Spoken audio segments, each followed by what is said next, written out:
তো আজকে যে টপিকটা নিয়ে আলোচনা করব সেটা হচ্ছে তোমাদের ইন্টারভিউ পারপাসে কিছু কোশ্চেন আছে সেগুলো নিয়ে ডিসকাস করব। তো অবশ্যই ভিডিওটা দেখবে। ভিডিওটা দেখার আগে সবাইকে বলি চ্যানেলে যদি নতুন হন চ্যানেলটা অবশ্যই সাবস্ক্রাইব করবে, ঠিক আছে। তো চলো ইন্টারভিউ পারপাসে কী কী কোশ্চেন তোমাদের থাকতে পারে তো সেই নিয়ে ডিসকাস করব। তো অবশ্যই ভিডিওটা দেখবে, ঠিক আছে। আমি মুখে বলছি কিন্তু লেখা দেখলে তোমরা বুঝতে পারবে না, আগের মতো কমেন্ট করবে দাদা তোমার লেখা আমি বুঝতে পারছি না। তো সেই ক্ষেত্রে কাইন্ডলি মুখে বলাই বেটার হবে, ঠিক আছে। তো দেখো বলতে গেলে তোমাদের আইটিআই কিছু কিছু চ্যাপ্টার আছে এবং ডিপ্লোমাও কিছু কিছু চ্যাপ্টার আছে সেই ক্ষেত্রে, আর সিআইটিএসের কিছু কিছু চ্যাপ্টার আছে যেটা তোমাদের ক্ষেত্রে যারা আইটিআই কলেজে ইনস্ট্রাক্টর হবে গভর্নমেন্ট কলেজের জন্য অ্যাপ্লাই করবে এবং যাদের এক্সপিরিয়েন্স 3 বছরের আছে এই এক্সপিরিয়েন্সটা একটু কমে যাবে। 3 বছরের জায়গায় আইটিআই যারা করবে তাদের ক্ষেত্রে 2 বছরে হয়ে যাবে, ঠিক আছে। আইটিআই পর সিআইটিএস করার পর তাদের ক্ষেত্রে 2 বছরে যাবে। ডিপ্লোমার ক্ষেত্রে আর বিটেকের ক্ষেত্রে সেম থাকবে, 1 বছর পড়ার পর কিন্তু তুমি আইটিআই কলেজে ইনস্ট্রাক্টর হতে পারবে, ঠিক আছে। এবার হচ্ছে নর্মালি যে কোশ্চেনগুলো আছে, প্রথমে আমি সিআইটিএস যারা ক্রাফট ইনস্ট্রাক্টর ট্রেনিং যারা করছো সিআইটিএস যে কোনো, দেখো আমাদের বেসিক্যালি সিআইটিএস আইটিআই কিন্তু সেম, ঠিক আছে। আইটিআই মানে হচ্ছে ইন্ডাস্ট্রিয়ালের যে সমস্ত কিছু শিক্ষা এবং প্রশিক্ষণের মাধ্যমে যে কারিগরি শিক্ষার মাধ্যমে যে শিল্প এবং প্রতিষ্ঠানের মাধ্যমে যে একজনকে কারিগরকে মানে হাতে এবং কলমে দুটোই কিন্তু প্র্যাকটিক্যাল এবং থিওরির মাধ্যমে যেটা বোঝায় সেটা হচ্ছে আইটিআই, ঠিক আছে। আর সিআইটিএস মানে হচ্ছে এটা তুমি আইটিআই কলেজে যেমন তোমাদের দেখেছো আইটিআই কলেজে বা নর্মালি ডিএলডি তারপর হচ্ছে বিএ বিকম এই সমস্ত এরা কী করে, যারা ডিএলডি করে তারা যেন প্রাইমারি কলেজে টিচার হয় এবং যারা বিএ ক্যান্ডিডেট থাকে তারা কিন্তু স্কুল টিচার হয়, ঠিক আছে, স্কুল টিচার। তারপরে যারা এমএ করে এমকম করে, ঠিক আছে, তারা কিন্তু কলেজ টিচার হয়, ঠিক আছে। তো তেমনই একটা সিআইটিএস বলে একজন ট্রেনিং আছে যেটা আইটিআই করার পর কিন্তু তোমরা করতে পারো। সেটার ক্ষেত্রে এখন ডিপ্লোমার ক্ষেত্রেও সেটা পারফরমেন্স দেওয়া হয়েছে যে ডিপ্লোমা করার পরও কিন্তু সে করতে পারবে এবং নর্মালি যারা ডিগ্রি বা আমরা যেটাকে বিটেক বলে থাকি সেটাও যদি করে তারাও কিন্তু এখানে অ্যাপ্লাই করতে পারে। নর্মালি যারা বিটেক বা এবার হচ্ছে এক্সপিরিয়েন্সের বিষয়, 3 বছরের এক্সপিরিয়েন্স আইটিআইয়ের ক্ষেত্রে লাগে, ডিপ্লোমার ক্ষেত্রে সেটা লাগে 2 বছর, আর বিটেকের ক্ষেত্রে হচ্ছে 1 বছর। তুমি যদি যে কোনো ইন্ডাস্ট্রিয়াল লেভেল বা টিচিং যদি তুমি ফিল্ডে যদি কাজ করে থাকো সেক্ষেত্রে তুমি ডিগ্রি বেস্ট হবে। যারা 12 পাস করেছো তারা বিটেক কমপ্লিট করবে। কমপ্লিট করার পর তোমাদের ক্ষেত্রে একটা সুবিধা হবে, তোমরা শুধুমাত্র সিআইটিএস ট্রেনিংটা করলেই কিন্তু তোমরা আইটিআই কলেজে ইনস্ট্রাক্টর হতে পারবে বা গেস্ট ফ্যাকাল্টি, ঠিক আছে। গেস্ট ফ্যাকাল্টি ভ্যাকেন্সি কিন্তু তোমরা আপডেট করতে পারবে, ঠিক আছে। এবার হচ্ছে তোমাদের ইন্টারভিউর কোশ্চেনগুলো বলে নিই, কারণ আমি স্পটে ভিডিওটা বানাবো। সিআইটিএস এবং হচ্ছে আইটিআই, ঠিক আছে, কিছু কিছু চ্যাপ্টার আছে সেগুলো হচ্ছে ইম্পর্টেন্ট। সেগুলো কী কী আমি যে চ্যাপ্টারগুলো পড়িয়েছি, মেজারিং, ঠিক আছে, মেজারিং অ্যান্ড মেজারিং ইনস্ট্রুমেন্ট, ঠিক আছে। তারপর হচ্ছে কাটিং টুল, ঠিক আছে, কাটিং টুল। তারপর হচ্ছে মার্কিং টুল, ঠিক আছে। তারপর হচ্ছে লিমিট ফিট টলারেন্স, এগুলো হচ্ছে সিআইটিএসের ক্ষেত্রে, ঠিক আছে। তোমাকে যেখানে তুমি এটা সেম কিন্তু আমাদের আইটিআইয়ের ক্ষেত্রেও, ঠিক আছে, যে কোনো তুমি জব পারপাসে যদি ইন্ডাস্ট্রিয়ালের ক্ষেত্রে জবের ক্ষেত্রে সেটা প্রাইভেট হোক বা গভর্নমেন্টের যে সমস্ত ভ্যাকেন্সি আইটিআই লেভেলে বেরোয়, ঠিক আছে, সেখানেও কিন্তু তোমার ইন্টারভিউয়ের ক্ষেত্রে কিন্তু এটা মাস্ট, ঠিক আছে। আমি কিন্তু শুধুমাত্র ইন্টারভিউয়ের কথা বলছি কিন্তু আদার্স সেক্টরের কথা বলছি না, ঠিক আছে। এবার হচ্ছে ডিপ্লোমার ক্ষেত্রে কী কী তোমাদের চ্যাপ্টার ইম্পর্টেন্ট সেটা আমি বলছি। সেটা বলার আগে বলবো চ্যানেলে যদি নতুন হও চ্যানেলটা অবশ্যই সাবস্ক্রাইব করবে, ঠিক আছে। সাবস্ক্রাইব করলে তুমি সর্বপ্রথম আপডেটটা তোমার কাছে আসবে, বাকিদের কাছে না এলে তোমার কাছে অবশ্যই যাবে, ঠিক আছে। কেননা প্রত্যেক দিন আমি যে ইনফরমেশানগুলো দিই সেগুলো ভুলভাল ইনফরমেশান নয়, কেন আমি বিগত পলিটেকনিকে 10 বছর পড়িয়েছি, ঠিক আছে, বিটেকে মনে হয় ম্যাক্সিমাম 2-3 বছর পড়িয়েছি, ঠিক আছে। এবং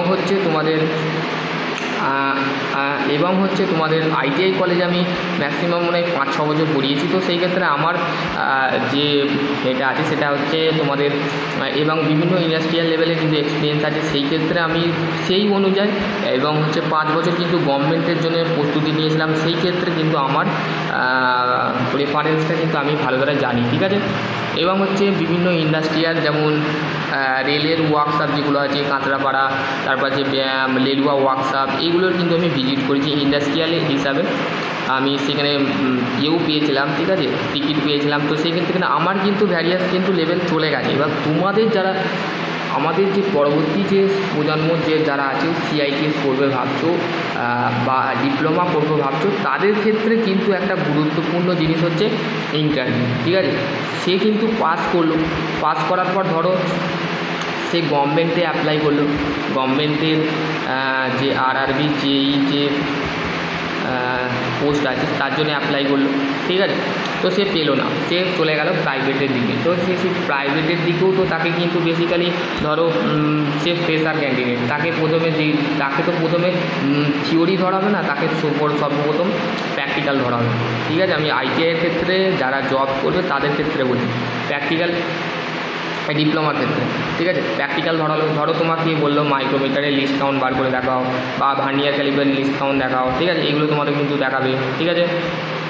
এবার হচ্ছে তোমাদের কোশ্চেন কী থাকবে ডিপ্লোমার, সেটা হচ্ছে দেখো তোমাকে প্রথমেই জানি যারা থার্মাল ইঞ্জিনিয়ারিং পড়েছো, ঠিক আছে, থার্মাল ইঞ্জিনিয়ারিং যারা পড়েছো তাদের ক্ষেত্রে কিন্তু গুরুত্বপূর্ণ কি হচ্ছে first law thermodynamic, second law thermodynamic, third law thermodynamic, ঠিক আছে। ল কিন্তু মেনশান করা আছে, ঠিক আছে। তারপরে হচ্ছে তোমাদের যে প্রপার্টিগুলো আছে, ঠিক আছে, প্রপার্টি যেগুলো আছে এক্সটেন্সিভ প্রপার্টি, ইন্টেন্সিভ প্রপার্টি, ঠিক আছে, এইগুলো কিন্তু তোমাকে কিন্তু দায়িত্ব নিতে হবে, ঠিক আছে। তারপরে তোমাকে বলতে পারে কার্নট সাইকেলের ডেফিনেশান বলো বা র্যাঙ্কিং সাইকেল বা ডিউল সাইকেল, ঠিক আছে, এগুলো কিন্তু তোমাকে একটু মেনশান করতে হবে। বা বলতে পারে 4 স্ট্রোক ইঞ্জিনের ডেফিনেশান বলো, 4টে স্ট্রোকের কী কাজ, এগুলো তোমাকে ধরতে পারে, ঠিক আছে। তারপরে তোমাকে ধরতে পারে যে মেজারমেন্টের দিকে মাইক্রোমিটারের লিস্ট কাউন্ট বলো, মাইক্রোমিটার লিস্ট কাউন্ট কত তুমি বলো তো 0.001 মিলিমিটার, এটা কী 1 মাইক্রন, ঠিক আছে। এবার হচ্ছে 1 মাইক্রন ইকুয়াল টু কত, 1 মাইক্রন এটা হচ্ছে মাইক্রোমিটারের লিস্ট কাউন্ট। এবং হচ্ছে আমাদের আউটসাইড মাইক্রোমিটারের লিস্ট কাউন্ট কত, আউটসাইড মাইক্রোমিটার লিস্ট কাউন্ট হচ্ছে 0.01 মিলিমিটার, ঠিক আছে। এটা হচ্ছে তোমাদের আউটসাইড মাইক্রোমিটার লিস্ট কাউন্ট, ঠিক আছে। এবং হচ্ছে তোমাদের যেটা হচ্ছে ভ্যারিয়াস অফ পারপাস, যে লিমিট ফিট টলারেন্স, ঠিক আছে, এই চ্যাপ্টারটা তোমাদের মেন। আমি আরেকবার বলে দিচ্ছি, রিপিট করে দিচ্ছি, লিমিট ফিট টলারেন্স কিন্তু ইম্পর্টেন্ট চ্যাপ্টার যে কোনো লেভেল, সেটা তোমাদের LNT ওয়ার্কের ক্ষেত্রে বলো, তারপরে তোমাদের টাটাতে বলো, ঠিক আছে। তারপরে হচ্ছে তোমাদের হিরো মহেন্দ্র লিমিটেড, ঠিক আছে, কোম্পানি আছে। তারপর হচ্ছে মারুতি সুজুকি, ঠিক আছে। এই সমস্ত জায়গায় কিন্তু যারা ডিপ্লোমা পাসে সুপারভাইজার পোস্টে অ্যাপ্লাই করে সেক্ষেত্রে তাদের কিন্তু এটা লাগে, ঠিক আছে। আমি আরেকবার বলে দিচ্ছি লিমিট কি। লিমিট হচ্ছে, তোমরা বলতে পারো দাদা লিমিট কি, লিমিট হচ্ছে আপার limit and lower limit is called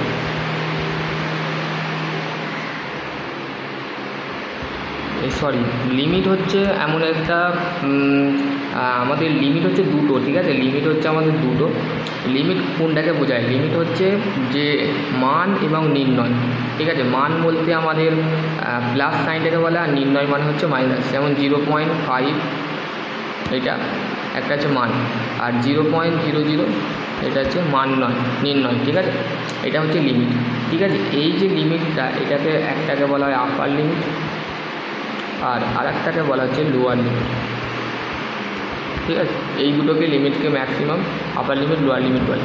এবার হচ্ছে নেক্সট যেটা আছে সেটা হচ্ছে ফিট জিনিসটাকে the difference between half or shaft into hole is called fit. আমি তোমাকে আগের দিনে বুঝেছিলাম যে ধরো ফর এক্সাম্পল পেন, ঠিক আছে, তোমার হাতের কাছে যদি পেন থাকে তুমি ওইটাকে এক্সপিরিয়েন্স করতে পারো, ঠিক আছে, এক্সপেরিমেন্ট করতে পারো, ঠিক আছে, মানে তুমি গবেষণা করতে পারো। পেনটাকে খাপের মধ্যে ঢুকাবে, দিয়ে তুমি দেখবে কী হবে, পেনটা মার্কসটা কী হবে, ঢুকে যাবে। সো সেটাই হচ্ছে ম্যাক্সিমাম টু ম্যাক্সিমাম, তোমাদের কিন্তু এটা বলে দিয়েছে, ঠিক আছে। এবার হচ্ছে তোমাদের টলারেন্স, ঠিক আছে। টলারেন্স জিনিসটা হচ্ছে the maximum limit and minimum limit is called tolerance. দেখবে তোমাকে একটা ফিটিং জব দিল, ধরো ফর এক্সাম্পল এইচ ফিটিং, ঠিক আছে।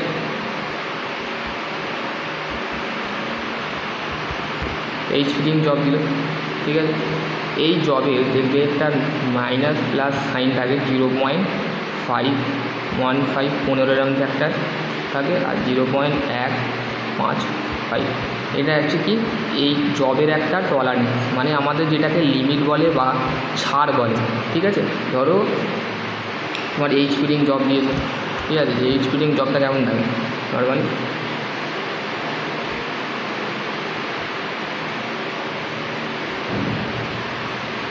এরাম মতনই সামথিং থাকে, ঠিক আছে। এরাম বলে দেবে 15, ঠিক আছে। এইখান থেকে হচ্ছে 15, আর এইখান থেকে এই পর্যন্ত হচ্ছে 5, এইখান থেকে বলবে 10, ঠিক আছে। এইখান থেকে এই পর্যন্ত হচ্ছে সরি এই টোটালটা হচ্ছে 10, আর এইখান থেকে হচ্ছে ধরো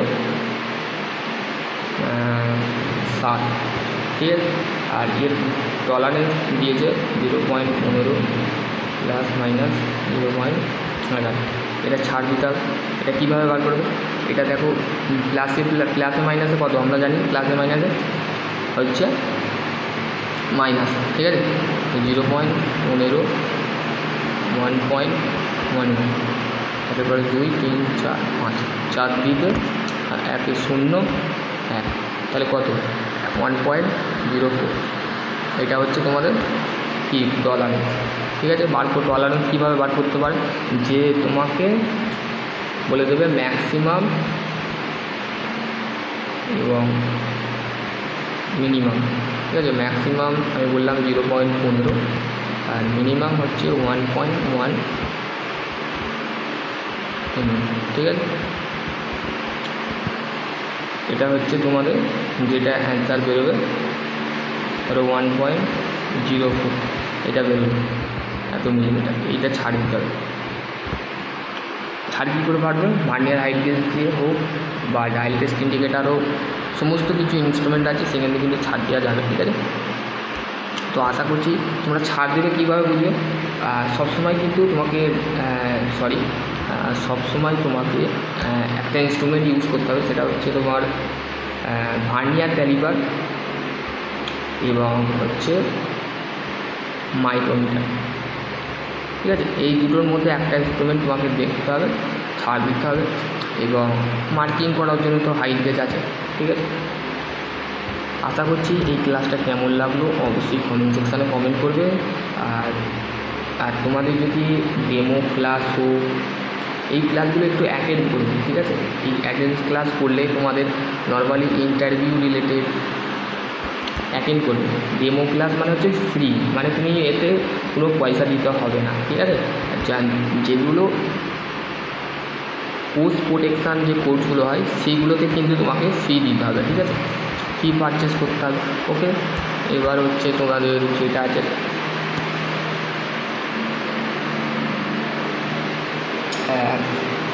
কন্ট্যাক্ট নাম্বার, আমি যেটা বললাম আমার আপাতত আমার হোয়াটসঅ্যাপ নাম্বার একজনের কাছে আছে, তো সেই ক্ষেত্রে তোমরা এই ফোন নাম্বারে কল করবে না। আমি বিগত একটা নতুন সিম নিয়েছি, নাম্বারটা আমার মুখস্থ নেই, তো আমি নিউ সিম নিয়েছি, তো সেই ক্ষেত্রে আমি বলে দেবো তোমাদের নাম্বারটা। তোমরা অবশ্যই কিন্তু সেই হোয়াটসঅ্যাপ গ্রুপ এবং টেলিগ্রাম গ্রুপে অবশ্যই ভাই তোমরা জয়েন হয়ে যাবে, ঠিক আছে। চ্যানেল যদি নতুন হও চ্যানেলটা অবশ্যই সাবস্ক্রাইব করবে। টেলিগ্রাম গ্রুপ এবং হোয়াটসঅ্যাপ গ্রুপ ফলো করবেন, সেখানে তোমাদের নোট এবং বিভিন্ন গভর্নমেন্ট বেসিস প্রাইভেট জবের আপডেট রেগুলার দেওয়া, ঠিক আছে। রেগুলার বেসিস দেওয়ার আশা করছি। তোমাদের যদি আর কোনো অবশ্যই কমেন্ট করতে পারো। সকলে ভালো করে সুস্থ থাকবে।